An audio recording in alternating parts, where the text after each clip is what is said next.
Hello, dear friends. Today we will continue our journey through Otto Carius's memoirs. In this part, he returns to the Eastern Front, where he will fight his first battle in his new Tiger tank.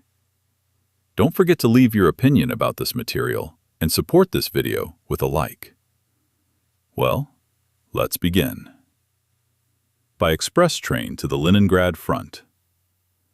After we had more or less familiarized ourselves with our Tigers, we were sent east. The small town of Pz.VI was celebrating Corpus Christi. The city administration was notified of the time of our loading into the cars, so that the celebrations of the faithful would be over by the time we and our tanks left for the railway station. But what did these people care that the German front near Leningrad needed reinforcements, and that the troops there were eagerly awaiting us? Cursing incessantly, we were forced to wait almost 3 hours before we could begin loading. Our Tigers were carefully shielded from prying eyes. They were covered with tarpaulins so that not a single bolt could be seen. Despite this, we couldn't shake the feeling that the enemy already knew as much about the new tanks as we did. The train, as we soon noticed, was indeed fast. We only made a brief stop to change locomotives. From Metz, I sent a telegram home, although I doubted that any of my relatives would be able to travel from Zweibrücken to Homburg in the Saar in such a short time. But a soldier's real mother can do anything. As soon as our train arrived, she was already waiting on the platform. I was doubly lucky because the locomotive was being changed there, so I had the opportunity to introduce my mother to the guys I was going to the front with. Fortunately, we had no idea what would happen to us as we traveled through Germany to Leningrad. We had new vehicles and were heading toward new events with greater calm than we had had on any previous operation. From time to time, we glanced at the monsters hidden under the tarpaulin with a feeling similar to love. At least we could accomplish something with their help. The Tiger was the heavyweight among our combat vehicles. The lightest tank in this series was the Pz.VI, nicknamed the Krupp sports car by the troops. Its crew consisted of 2 people, it weighed barely 6 tons, and its armament consisted of 2 machine guns. By the time of the Russian campaign, we had already left it at home. 3 people made up the crew of the T2.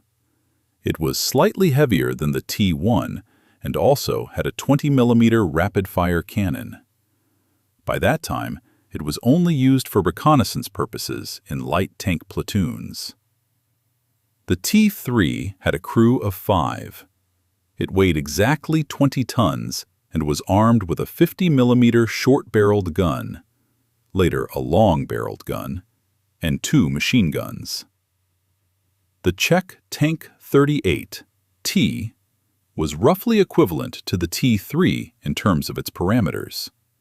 However, in addition to having lower quality steel, the Czech tank was also inferior in that its crew consisted of only 4 people. The tank commander had to simultaneously observe and shoot. The T4 tank could be found in the Heavy Tank Company of each battalion. It also had a crew of 5. It weighed between 22 and 28 tons. Until the end of 1942, this combat vehicle was equipped with a short-barreled 75mm gun. Later, it was equipped with a long-barreled gun of the same caliber. The T tank was known as the Panther. It was a new design, made with the experience of war in mind. The tank was manned by 5 people, weighed 42 tons, and was armed with a 75mm super long-barreled gun, 2 machine guns, and had a turret rotation mechanism like the Tiger. There were 5 of us in our Tiger: an 88mm gun, 2 machine guns, a semi-automatic transmission, and a 700-horsepower engine completed the impressive appearance of the 60-ton machine. The 88mm gun was the same as the one that had proven itself in anti-aircraft units.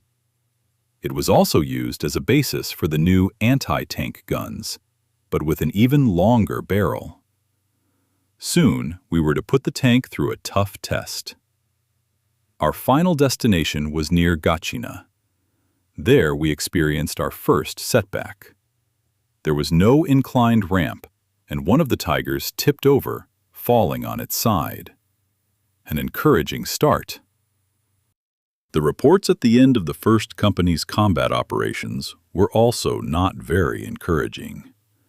Our comrades had been busy in the Leningrad area since September 4th, 1942. In the first 4 weeks, they had to participate in the first defensive battle south of Lake Ladoga. Then they got bogged down in positional battles around Leningrad in the 11th Army Corps sector. From January 12th to May 5th, 1943, they took part in the second defensive battle south of Lake Ladoga, in the Pogostinsky pocket and south of Kolpino. Casualties were inevitable during these operations. It also became clear that in the swampy terrain, tanks would have to be abandoned by their crews from time to time. While orders were given that no Tiger should fall into Russian hands under any circumstances, it was often necessary to abandon a burning tank and have the crew destroy its weapons. Crashed and wrecked tanks gave the Russians sufficient information that we had something new. In subsequent operations, we quickly found an excellent description of the Tiger by the Russians. Every Russian had such a description so that they knew our weak points. Since our own leadership did not issue operating instructions, we used Russian publications for our training. In this way, we ourselves became familiar with the weak points of our own equipment. The debut of our Tiger was supposed to take place on July 22, 1943, with daily use for 8 weeks. This was the third battle for Ladoga. The Russians tried for the third time to restore land communication with Leningrad by all means available to them. This would have allowed them to use the Belomor Canal and the Volkhov-Leningrad Railway. We boarded the trains on July 21st. We did not manage to reach our destination. With great difficulty, we only got as far as Snegiri, a small railway station near the village of Munga. With great difficulty, we unloaded our Tigers from the platforms. Russian artillery opened fire as soon as we appeared, and we had to unload them again without a ramp. The third company was thrown into battle directly from the platform. Hauptmann Ume, the company commander, and Lieutenant Grunewald were killed before we arrived with our echelon. The Ivans unleashed a cloud of fighter planes on us, which we were not used to. Circling around and imitating our Stuka dive bombers, they destroyed everything. Fragments of torn human and animal bodies and wrecked equipment littered the highway. It was a scene I had only seen before in 1945, along the roads in the west, where retreating troops were passing. As a rule, we could move along the road at night. It was practically impossible for units using horse-drawn transport to advance. We, too, were soon thrown into this hell.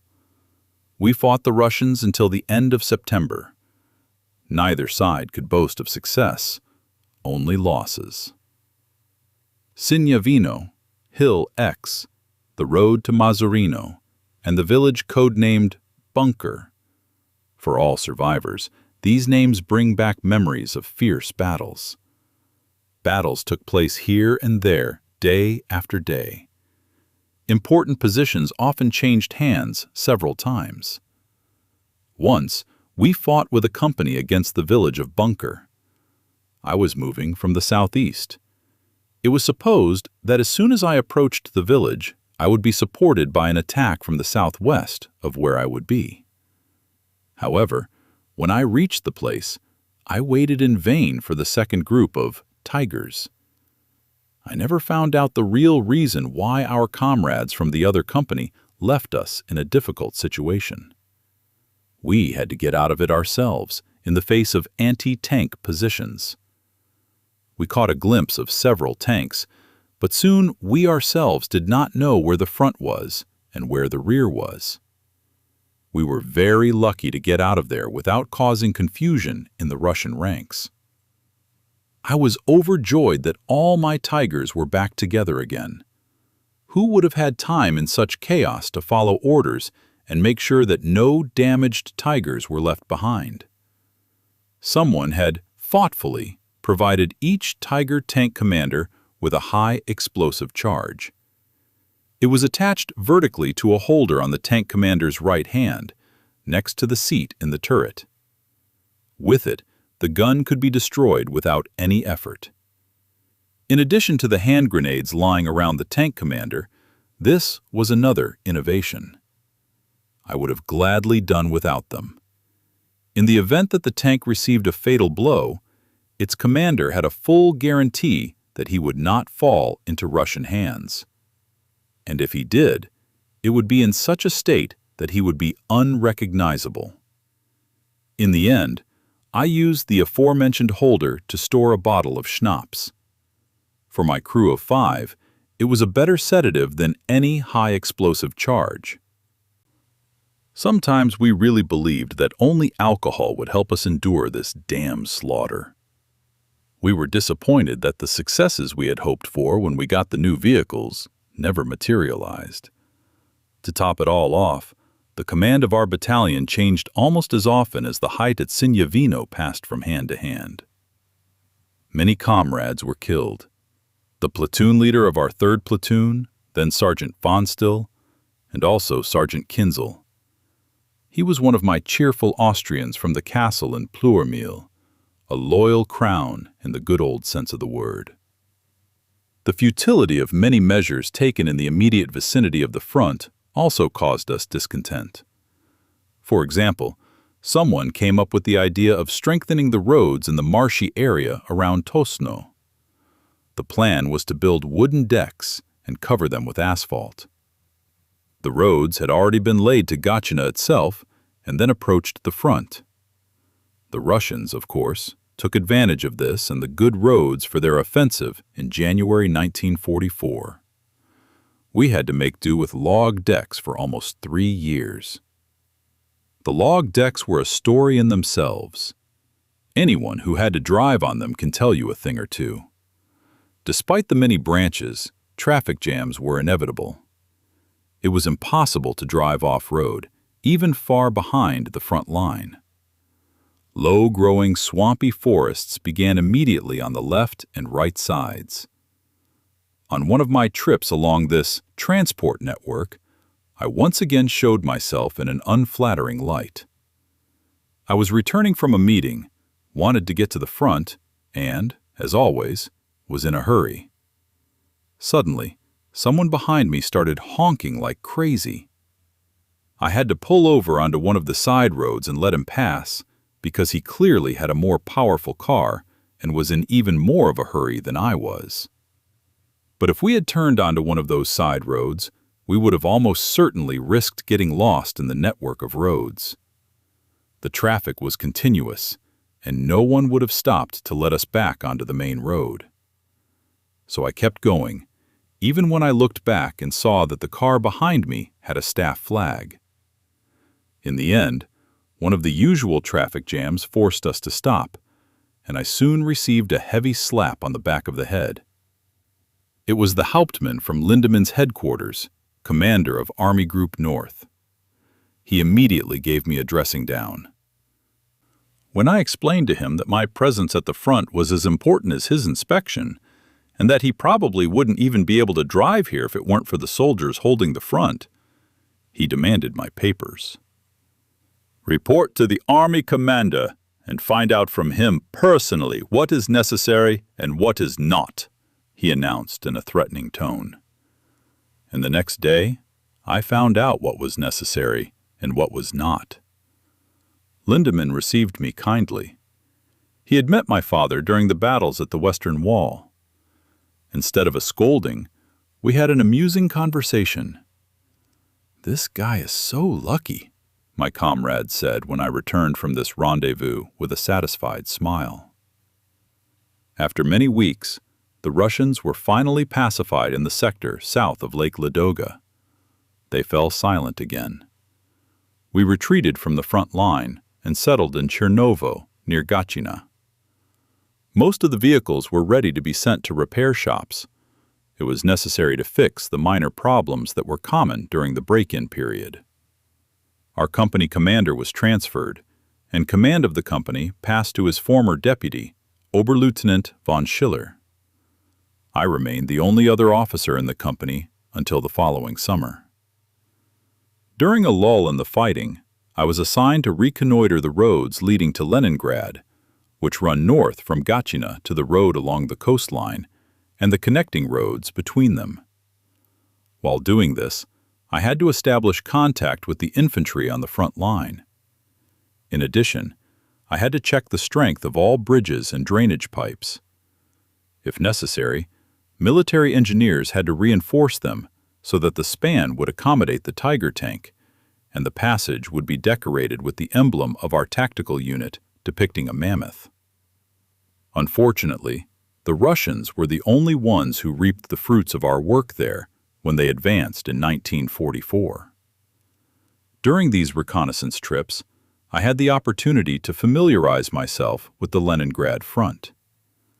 A few kilometers down the highway, we could see a crane working in the port. This crane caused us a lot of problems because it was an excellent observation point for the Russians. It was impossible to knock it down with artillery. When I was on the front line, approaching the final stop of the Leningrad tram, I glanced at the city from the wrecked trolleybuses and asked myself, why didn't we take the city in 1941? At that time, there would hardly have been any serious resistance.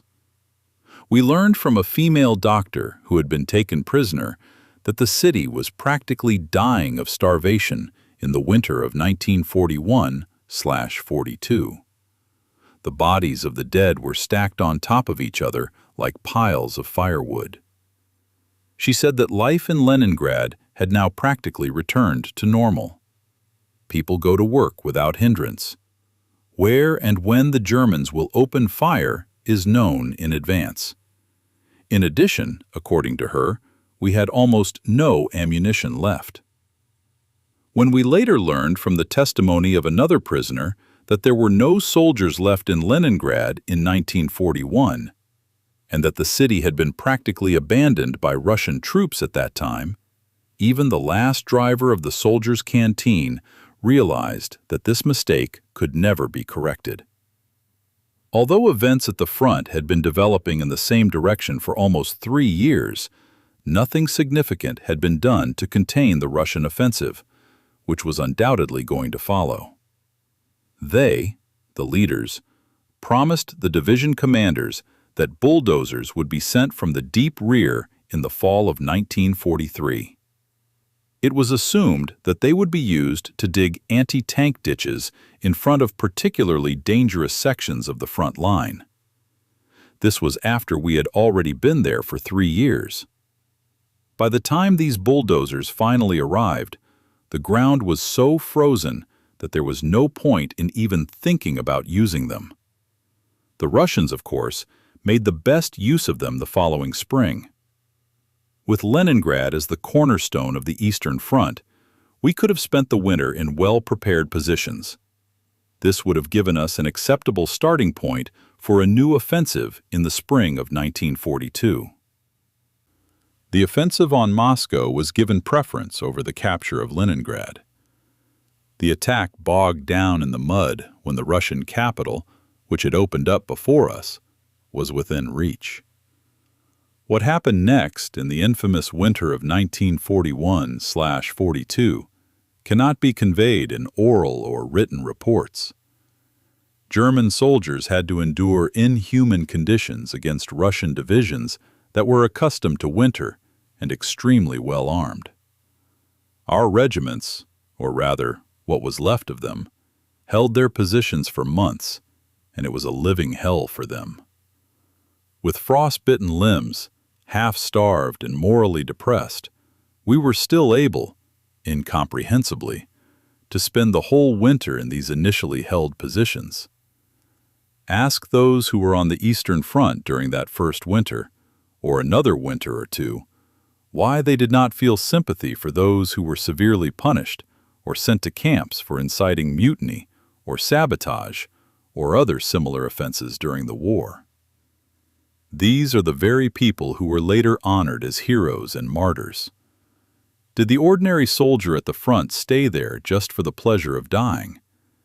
And was it just luck for the frontline soldier if he went through all that and survived and saw his homeland again? God knows who can believe that we survived because Hitler's gaze, Goebbels' voice, or Goering's uniform were particularly pleasing to us.